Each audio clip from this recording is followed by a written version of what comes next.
All right, so welcome to domain 6.2, securing devices and security best practices. Think about your daily commute, because device security is a lot like staying safe on the road. Here's how it breaks down. Social engineering, like phishing, equals a scammer pretending to be your boss on the phone. It looks real, but it isn't. Authentication, anti-malware, and firewalls equal your seatbelt, locked doors, and GPS, keeping you safe from danger. Patching and updating equals regular oil changes, preventing breakdowns later. Physical security is like locking your bike with a chain. Now, security isn't just about tools, it's also about habits. Licensing equals buying a valid train ticket, not sneaking a ride. Trusted software sources equals shopping at real stores, not shady street vendors. Removing unused software is like donating clothes you don't wear to avoid clutter.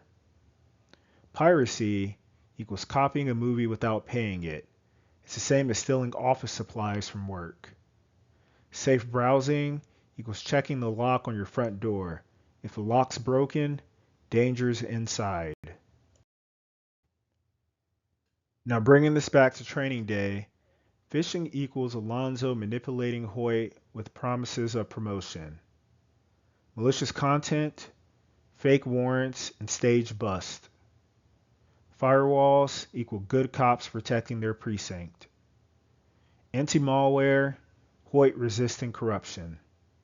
Patching, changing tactics when plans fall apart. Now even best practices have parallels to training day. Licensing equals Alonzo running off the books operations, illegal and risky. Software sources equals who do you trust, real OEM law enforcement or Alonzo shady crew. Piracy equals stolen narcotics or illegitimate data. Certs, that equals the badge test. Can you trust it or is it fake?